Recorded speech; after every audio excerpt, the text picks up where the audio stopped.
বিত্তীয় বৰ্ষৰ আৰম্ভণিতে বাঢ়িছিল সোণৰ দাম। এপ্ৰিলত স্পৰ্শ কৰিছিল 1 লাখ টকাৰ সীমা। সোণৰ দামে গঢ়িছিল নতুন ৰেকৰ্ড। এইবাৰ পুনৰ হুৰাহুৰে বাঢ়িছে সোণৰ দাম। যদিও এপ্ৰিল মাহত সোণৰ দামে 1 লাখ টকাৰ সীমা স্পৰ্শ কৰিছিল, সেই মাহৰ শেষৰ ফালে পৰ্যায়ক্ৰমে কিছু পৰিমাণে সোণৰ দাম কমিছিল। বৰ্তমান আকৌ বাঢ়িছে সোণৰ দাম। এইবাৰ সোণৰ দাম বৃদ্ধিৰ কাৰণ সুকীয়া, কাৰণ ইৰাণ ইজৰাইলৰ মাজত সংঘাত। ইৰাণ আৰু ইজৰাইলৰ সংঘৰ্ষৰ মাজতে নতুন ৰেকৰ্ড সৃষ্টি কৰিছে সোণৰ দামে। আন্তৰ্জাতিক বজাৰত বাঢ়িছে খাৰুৱা তেলৰ দাম। একেদৰেই বৃদ্ধি পাইছে সোণৰ দাম। আকৌ 1 লাখ টকা স্পৰ্শ কৰিছে সোণে। 24 কেৰেটৰ প্ৰতি 10 গ্ৰাম সোণৰ দাম 1 লাখ টকাৰ সীমা ইতিমধ্যে পাৰ কৰিছে। ইজৰাইল আৰু ইৰাণৰ আক্ৰমণ আৰম্ভ হোৱাৰ পিছতে সোণৰ দাম বৃদ্ধি কৰিবলৈ আৰম্ভ হৈছে।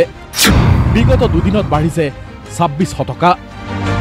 বিগত 3 দিনৰ হিচাপ যদিহে চোৱা যায়, 3000 টকাতকৈ অধিক বৃদ্ধি হৈছে সোণৰ দামত। 24 কেৰেটৰ প্ৰতি 10 গ্ৰামৰ দাম 10 লাখ টকা পাৰ কৰিছে। 22 কেৰেটৰ গহনাৰ প্ৰতি 10 গ্ৰামৰ দাম 98,000 টকা স্পৰ্শ কৰিছে। একেই অৱস্থা হৈছে ৰূপৰ ক্ষেত্ৰতো। বিগত দুদিনত প্ৰতি কেজি ৰূপৰ দাম 1,500 টকালৈ বৃদ্ধি হৈছে। News desk DY365।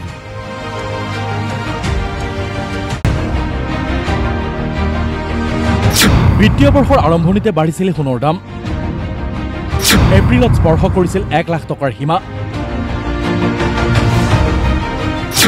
সোণৰ দামে গঢ়িছিল নতুন ৰেকৰ্ড। এইবাৰ পুনৰ হুৰাহুৰে বাঢ়িছে সোণৰ দাম।